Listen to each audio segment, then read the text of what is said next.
स्वामी जी, हिंदू मान्यता में जो भगवान शिव और पार्वती की जो अर्धनारीश्वर की प्रतिमा है, हम्म।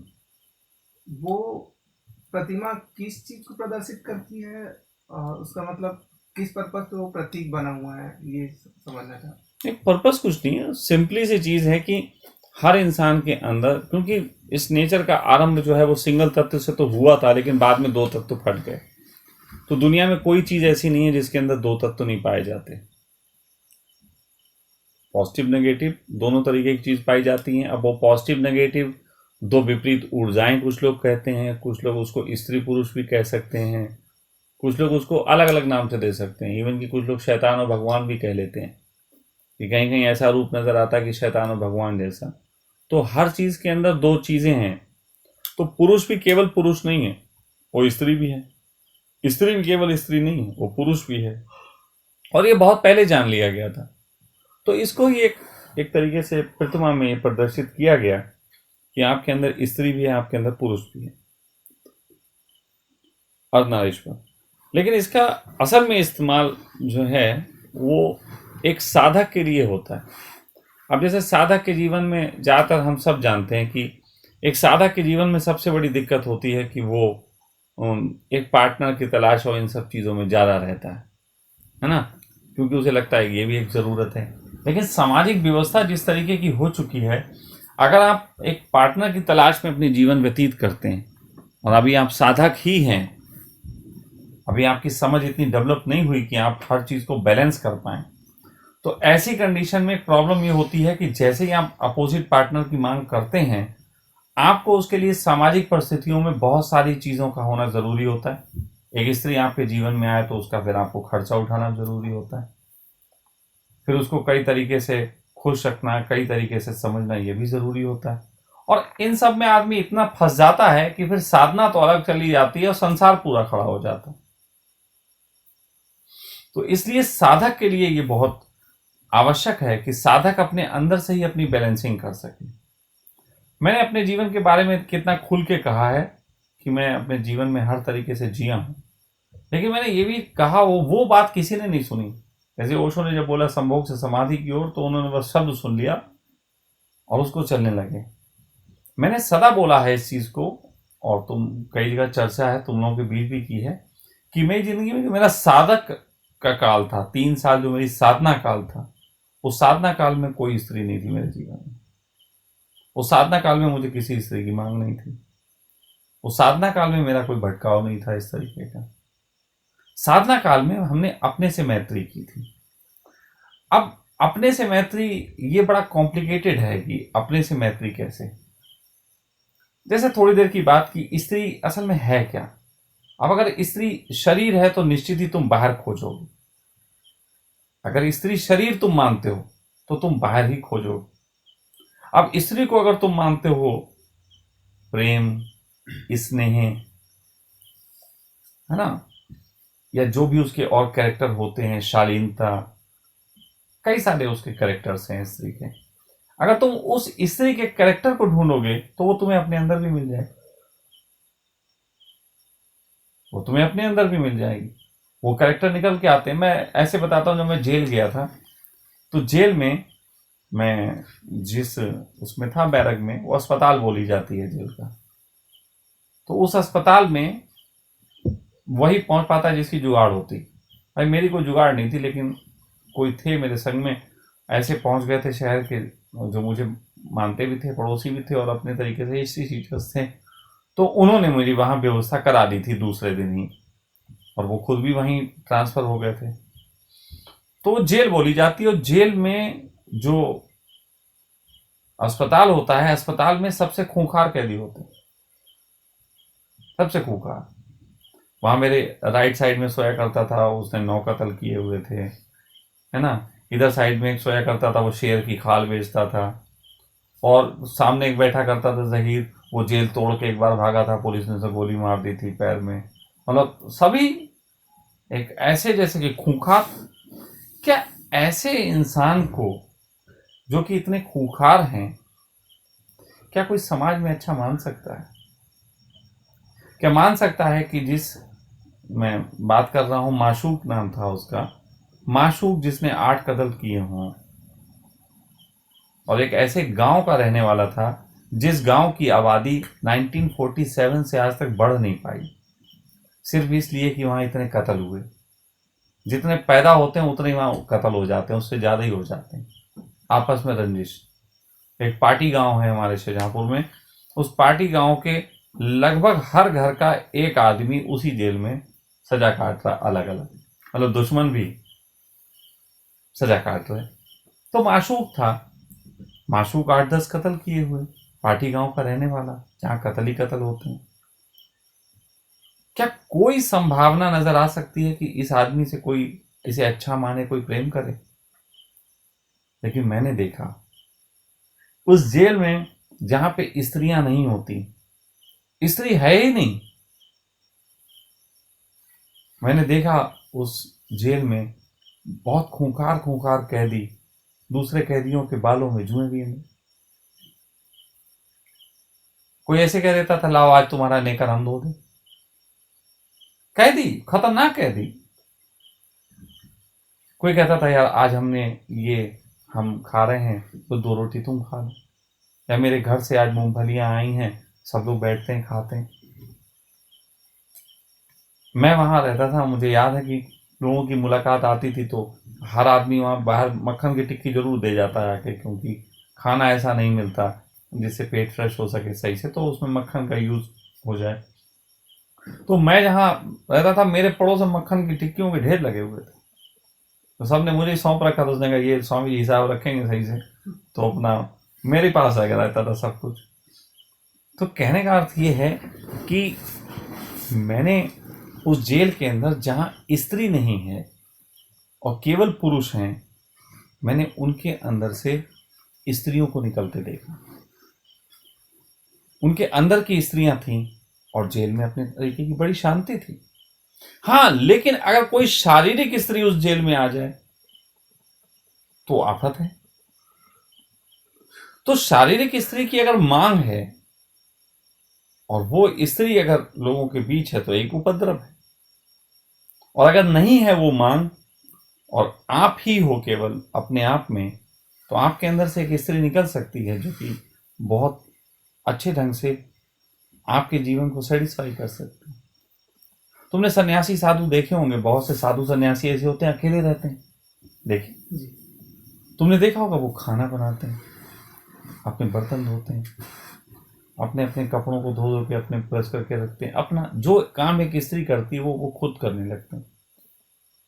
फिर वो साधना भी करते हैं, फिर वो थोड़े कठोर भी होते हैं, अफीम चिलम भी पीते हैं, सब करते हैं। तो स्त्री भी जीते हैं, पुरुष भी जीते हैं। और छोड़ो, मैंने देखी नहीं लेकिन एक अनुमान है, स्त्रियों की भी जेल होती है जहां केवल स्त्रियां होती। तुम क्या समझते हो, स्त्रियों के अंदर से स्त्रियां निकलती होंगी? स्त्रियों के अंदर से पुरुष निकल आते हैं, क्योंकि वहां पे पुरुष है नहीं, स्त्रियां एक दूसरे की मां बहन कर देती हैं। कभी बढ़िया वाले लठ बजते हैं। अब देखो कितना अजीब सी बात है, पुरुषों के संसार में लठ कम बजते हैं, लेकिन स्त्रियों की जो जेल है वहां पे ज्यादा झंझटें होती हैं।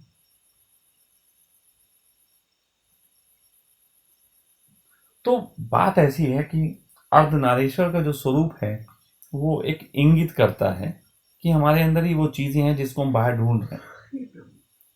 लेकिन आप कहोगे हम बाहर हैं तो बाहर ढूंढें, निश्चित ढूंढो, फिर साधना भूल जाओ, बात साधना की खत्म, फिर संसार शुरू। 2 ही लोग संसार को अच्छे से भोग सकते हैं, या संसारी या सिद्ध। बीच वाला तो ना इधर का ना उधर का, और बीच वाले के लिए कहा जाता ना घर का ना घाट का। साधक ना घर का ना घाट का, या तो संसारी जी सकता है संसार को, या सिद्ध जी सकता है संसार। बीच वालों को चाहिए कि या तो जल्दी से समझ बढ़ाओ कि सब बकवास है आध्यात्मिक जीवन और वापस संसारी हो जाओ, या फिर समझ बढ़ाओ और जान जाओ कि व्यर्थ का जीवन था जो कि तुमने पहले भी देखा हुआ है, और आगे बढ़ो और सिद्ध हो जाओ। मैं ये नहीं कह रहा हूं कि सिद्ध इसलिए हो जाओ कि अब संसार जी लेना, बल्कि सिद्ध जी सकता है, ये उसकी क्षमता हो जाती, क्योंकि उसके लिए भेद नहीं बचता, उसके लिए संसार में और इसमें भेद नहीं है। जैसे मैं तुमसे कह देता हूं वहां जियो, अच्छे से जियो, तुम साधना करो, अच्छे से करो, मुझे भेद नहीं है, मुझे तुम जो भी करो अच्छे से करो। लेकिन तुम्हारे अंदर अभी वो स्थिति है कि भेद है, क्योंकि संसार की निराशा देख के आगे बढ़े, संसार की निराशा देख के से आ गए साधना में, लेकिन साधना की अभी मंजिल का पता नहीं है। साधना की मंजिल अभी केवल कल्पना है जो तुम्हारे दिमाग में है, जो किसी की कहानियों में, किसी के प्रवचनों में सुन ली होगी, लेकिन वो कल्पना है। इसीलिए मैं कहता हूं कि एक बुद्ध पुरुष ही जानता है कि बुद्धत्व जैसा कुछ नहीं होता। और जब मैंने कल ये बात लिखी तो बहुत लोगों ने इस पर कहा कि ये क्या बात लिख दी, तो कंफ्यूज कर रहे हैं। कंफ्यूज नहीं कर रहे हैं, एक बुद्ध पुरुष ही जानता है बुद्धत्व जैसा कुछ नहीं होता, और बुद्धत्व तुम जो जानते हो वो तुम्हारी कल्पना है, और एक बुद्ध पुरुष जानता है कि सभी कल्पनाएं गिरा के वो वहां पहुंचा। अब जब सब कल्पनाएं गिर गई तो बुद्धत्व की कल्पना गिरी। इसलिए तुम्हारे लिए एक बहुत जरूरी चीज है, और तुम्हारे का मतलब हर साधक जो सुन रहा है, वो सब जो साधक हैं उनके लिए बहुत जरूरी चीज है कि अपनी कंप्लीटनेस को पकड़ो। संसार तो देखा है ना, उसके बाद इधर बढ़े हो। ऐसा तो है नहीं कि संसार देखा नहीं था इधर बढ़े। तो सही समझ तो यही है कि आगे बढ़ो और पूर्ण हो।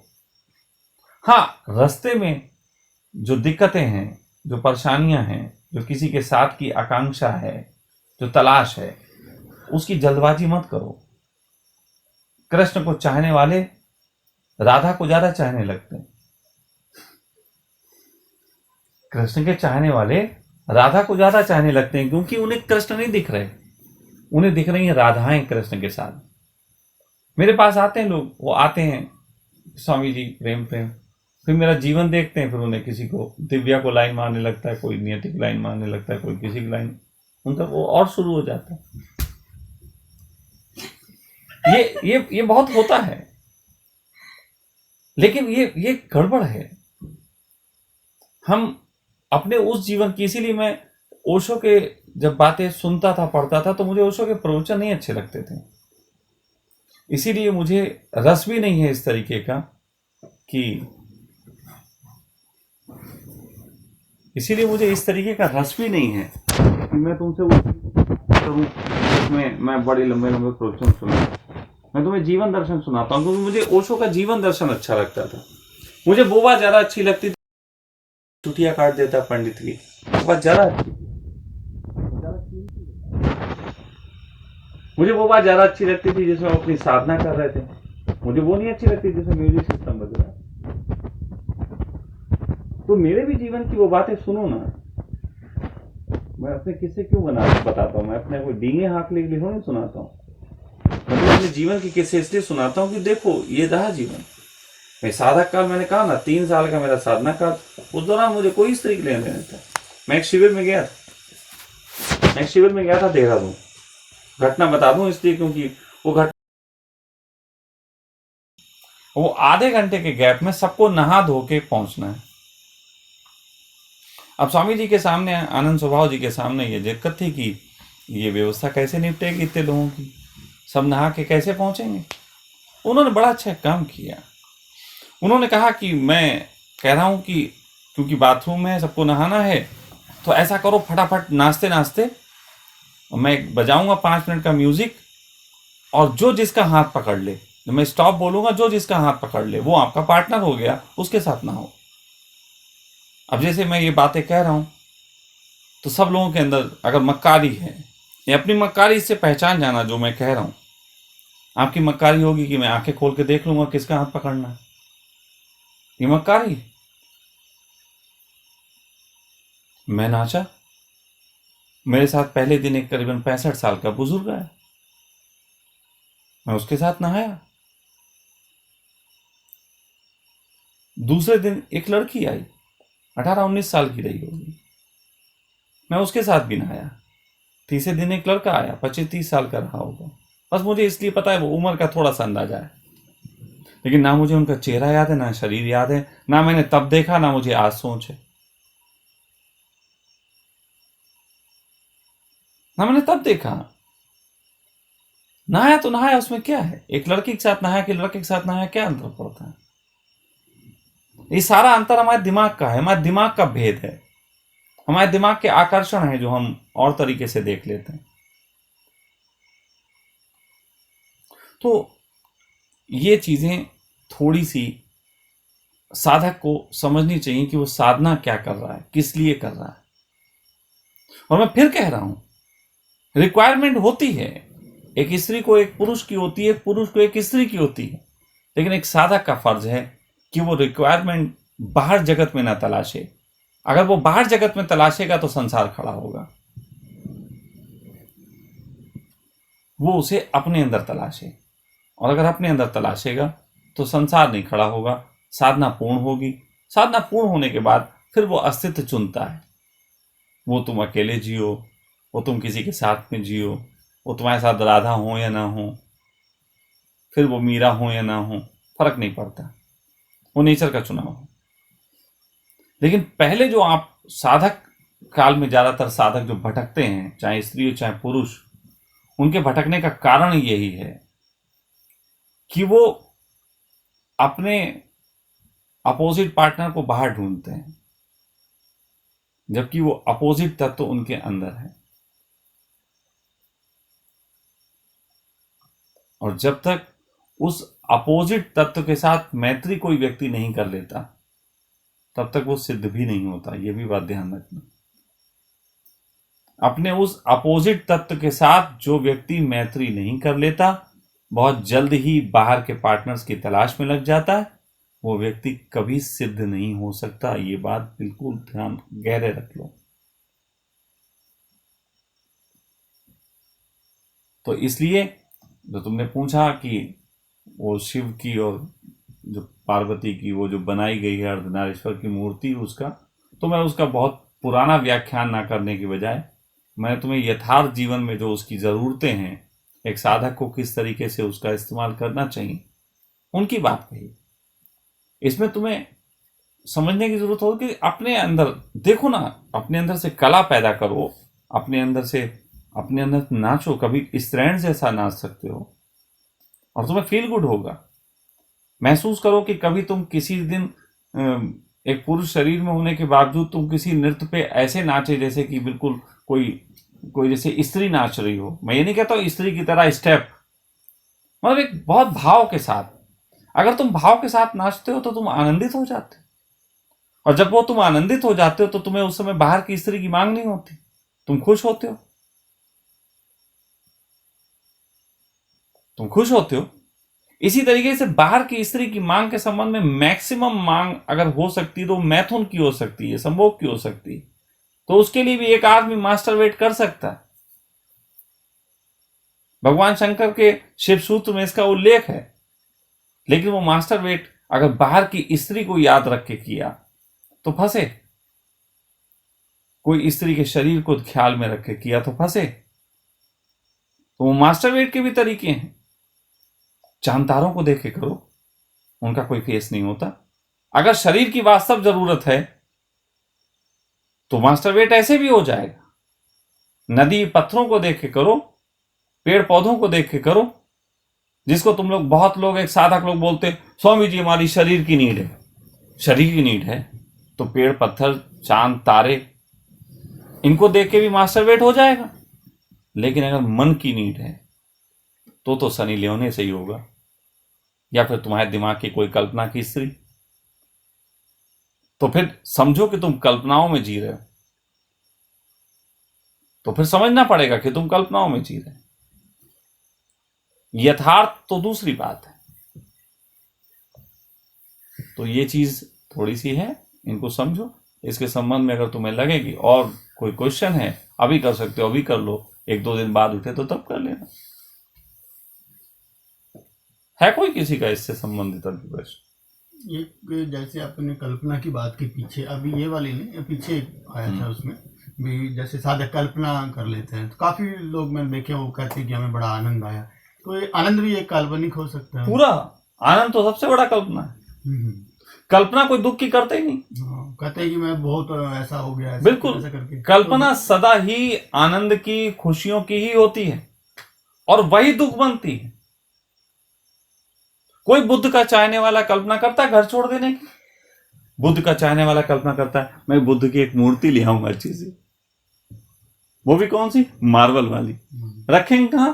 बहुत बढ़िया सा एक पिरामिड बनवाएंगे, उसमें रखेंगे। बुद्ध तो बेवकूफ थे जो जंगल छोड़ के चले गए। तुमने कभी देखा कोई जीसस का मानने वाला जो कल्पना करता हो मेरे हाथों में 2 कीलें ठोक दी गई, मेरे सर पे कांटों का ताज पहना दिया गया? कोई नहीं करता। कल्पना दुष्पूर्ण है। कल्पनाएं कभी पूरी नहीं होती। यथार्थ से गुजरो, और यथार्थ से गुजरोगे तो तुम एक ही चीज पाओगे, तुम्हारे जीवन के सभी दुख तुम्हारी कल्पनाओं ने दिए। तुम्हारे जीवन के सभी दुख तुम्हारी कल्पनाओं ने दिए। और यदि तुमने अपने जीवन को अपने तरीके से अंगीकार कर लिया तो हर चीज खुशी और आनंद बन जाती। साधक का अर्थ नहीं है जो एक कल्पना बनाता है और उसके पीछे भागता है। वो तो मृग मरीच का, कि मृग ने देखा वो दूर अब पानी दिखाई दे रहा, वो भागा, फिर पानी नहीं, जिंदगी भर भागता रहता है। तो साधक जो कल्पनाओं में जीता है वो तो मृग मरीचिका में जी रहा है।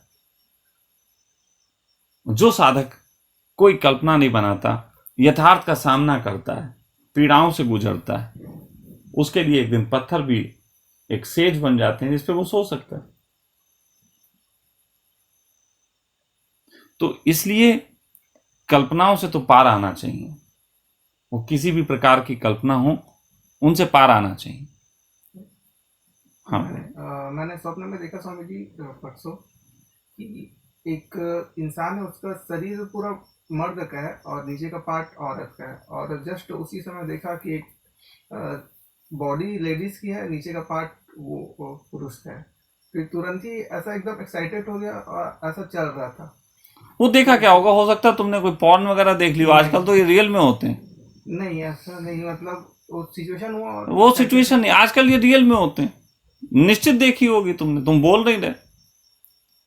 ये कोई कल्पना नहीं। तो यहीं से वो अर्धनारीश्वर का आया था। कोई अर्धनारीश्वर ये नहीं होता। अर्धनारीश्वर का अर्थ नहीं होता कि आदमी के अंदर दोनों जो है ऑर्गन है, ये आधा ऑर्गन ये आधा ऑर्गन वो तो हिजड़े होते हैं। हिजड़े कौन होते हैं? हिजड़े वो होते हैं जिनके पास कोई भी ऑर्गन कंप्लीट नहीं होता, ना मैन ऑर्गन ना लेडी ऑर्गन, बल्कि दोनों ऑर्गन का कॉम्बो होता है। वो हिजड़े होते हैं, ना इधर के रहे ना उधर के रहे। लेकिन अर्धनारीश्वर बहुत ऊंची बात है। बैलेंस हो गया है, बैलेंस हो गया ना हमारी बॉडी में है। हमारा राइट माइंड जो है वो स्त्री का माइंड है। वो कल्पना करता है, वो प्रेम करता है, वो भाव रखता है।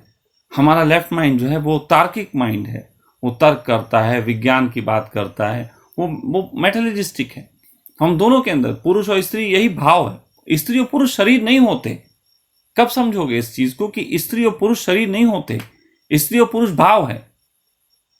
कोई सोचो कि कोई तुम्हें पुरुष मिल जाए जिसका भाव हो हम भैया आओ तुम्हारे पैर दबा दें।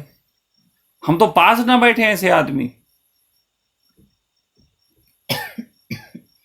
लेकिन वो अपने पैर दबाए, अपने साथ आनंदित रहे, वो मैं उसके पास बैठ जाऊंगा। लेकिन बहुत से होते हैं जो स्त्री होती हैं और मर्द जैसी होती, माँ बहन करने लगती, वो कबड्डी कबड्डी खेलने लगती, वो भी गड़बड़। दोनों होने का अर्थ नहीं है उपद्रव। एक साधक की पूर्णता है कि जो शरीर मिला उसकी एक्सट्रीमिटी पे चला जाए, हैं दोनों। लेकिन एक स्त्री साधना करे तो प्रेम से इतनी भर जाए, जैसे हम सीता की बात देखते हैं आजकल, कि वो हर एक के प्रति बच्चे वाले भाव से, मेरे प्रति भी, मुझे भी बच्चे की तरह देखती। ये गरिमा स्त्री की। और एक पुरुष की गरिमा होती है जिसमें वो पूरी तरीके से पूर्ण पुरुष हो, वो पुरुष भाव को पूरा जीते हो। तो उसमें तुम मुझे देख लो, कई बार मैं कठोर भी तुम्हें नजर आ जाता हूँ, लेकिन मैं प्रैक्टिकल हूं, बिल्कुल प्रैक्टिकली चलूंगा। तो बात सीधी सी है कि वो जो तुम शरीरों की बात कर रहे हो वो कल्पना कहीं नहीं, वो तो यथार्थ में बहुत लोग करा रहे हैं। वो तो ना जाने कितने ऑपरेशन करके, कितनी औरतें हैं, वो आदमी भी हो गई, औरत भी हैं, वो 2 शरीर लेके जी रही हैं, कितने पुरुष भी ऐसे ही जी रहे हैं। ये तो सब आजकल चल ही रहा है। वो क्या बोलते हैं, हाँ, ट्रांसजेंडर करके, ये तो बहुत दुनिया में चल रहा है। ये तो बेवकूफियां हैं। लेकिन अपने अंदर के दोनों जेंडर्स के साथ मैत्री कर लेना, ये कंप्लीटनेस है। वो जो चीजें हैं वो अभी भी तुम्हें शरीर ही दिखा। जैसे मैंने कहा, एक लड़की के साथ मैं नहाया, मुझे नहीं उसका शरीर दिखा, मैंने देखा ही नहीं कहीं। मैं नहाने गया था कि उसके शरीर देखने गया था। एक बूढ़े के साथ नहाया तो मैं उसका शरीर नहीं देखा, क्योंकि मैं नहाने गया हूं, बूढ़े के साथ नहीं गया। लेकिन ये बात जब मैं कहता हूं तो आप अपनी कल्पनाओं को पहचानो कि आप किन कल्पनाओं में फंस गए। लेकिन ये बात अगर आप सही से जो मैंने कही है उसे समझ जाते हैं तो आपकी साधना में सही होगी। और अगर आप इसको सही से नहीं समझते हैं तो आप फिर संसार पकड़ेगा, दोबारा पकड़ेगा। कहते हैं ना कि लोग 80-80 साल के हो जाते हैं सन्यासी, इन्हीं सब चीजों में जीते रहते हैं। 80-80 साल बाद वो शादी कर लेते हैं, अब जरूरत भी नहीं बची, फिर भी कोई औरत रख लेते हैं। लेकिन वो वही होते हैं जिन्होंने अपनी साधना पूर्ण नहीं की। उम्र से लेना देना नहीं होता, सन्यास की हुई उम्र नहीं होती। ये तो एक समझ का खेल है। मैं 3 साल साधना की, 30 साल भी हो सकते थे। लेकिन उस साधना के दौरान तुम्हें सिर्फ अपने से मैत्री करनी होती, सिर्फ अपने से। फिर मैं कह रहा हूं, शरीर की जरूरत के तहत आप कह सकते हो, एक बार आप पे सेक्स का जोर है तो मैंने कह दिया आपसे, करो मास्टरबेशन, चांतारों को देख के करो, आकाश को देख के करो। लेकिन तुमने मोबाइल खोला और एक पॉर्न मूवी देखी और कर लिया, कुछ भी नहीं मिलेगा तुम्हें। तो कम से कम उसमें कुछ भी नहीं मिलेगा सिवाय भटकाओ के। हर वक्त एक स्त्री की तलाश रहेगी और आ भी जाएगी ऐसे कहीं से स्त्री, लेकिन वो जल्दी तुम्हारा संसार खड़ा करवाएगी। आ जाएगी एक स्त्री, फिर वो तुम्हारे साथ यहां रहेगी, फिर मैं कुछ बात कहूंगा उसे बुरी लगेगी, फिर वो कहेगी यार तुम्हें कहां चक्कर में पड़े हुए, चलो कहीं, क्योंकि तुम्हें उसके साथ सेटिस्फेक्शन ज्यादा, तुम चले भी जाओगे। फिर तुम जाओगे तो उसके बाद क्या करोगे, एक किराए का कमरा लोगे, फिर किराए के कमरे के लिए पैसे कहां से आएंगे, फिर जॉब करोगे, शाम को आओगे 2 झोले सब्जी लेके, और संसार होता क्या है? और संसार खड़ा कैसे होता है? ऐसी तो संसार खड़ा होता है। फिर तुम इस दिन पक जाओगे, फिर जूता लात होगी एक दिन, फिर तुम कहोगे कि कोई आश्रम मिल जाता, या फिर बैठे कभी बुढ़ापे में याद करोगे, यार वो भी एक समय था, मैं चूक गया। यही करते हैं लोग, यही करते हैं। लेकिन क्या होता है, सही इंसान वो होता है जो वर्तमान में उसने जो संकल्प लिया उसके लिए कार्य करे, उसको पूर्ण करे। वो चाहे समाज का हो, चाहे संसार का हो, मैं मना नहीं करता। अगर समाज का संकल्प है तो समाज पूरा जियो। लेकिन समाज जीते वक्त भी लोग यही करते हैं, समाज में जी रहे हैं, उन्हें संन्यास की याद आती, बना लिए हैं गुरुजी, महीने भर में एक बार चले गए, 2 दिन के लिए शिविर कर लिया, उससे भी कुछ भला नहीं होता। वो डिवाइडिंग माइंड हो जाता, संसार पूरा जी नहीं पाता। फिर वो पत्नी के साथ अपने कमरे में सो रहा होता है, और पत्नी का कोई भाव होता है, वो बैठा ओम ओम कर रहा होता है, जिंदगी खराब। तो इसलिए जो पकड़ो, और जो पकड़ने की बात भी कह रहा हूं तो गलत है, जहां पे हो, जिस भावदशा में हो, उस भावदशा को पूर्ण करो। अब मैं ये नहीं कह रहा हूं कि पकड़ो, जिस भावदशा में हो। आज संकल्प लेके इतना आगे बढ़ गए तो बैक होने की बात नहीं होनी चाहिए, फिर तो पूरा करके मानेंगे, या पार, या तो इतना जान लेंगे कि साले को फिर दुनिया का कोई साधु, कोई संत आकर्षित नहीं कर सकता, सब व्यर्थता जान लेंगे। अध्यात्म की व्यर्थता नहीं होती, व्यर्थता इंसान के दिमाग की होती। तुम्हारा दिमाग जहां जहां फंसा हुआ है, वहां जिसकी भी व्यर्थता जान लोगे, संसार अच्छे जी पाओगे। या सार्थकता पहचान लोगे तो सार्थकता के बाद जगत की व्यर्थता जान जाओगे, उसमें नहीं जाया जाएगा। तो फिलहाल एक साधक के लिए जो चर्चा थी वो मैंने की, आगे इस पे और भी बात करेंगे।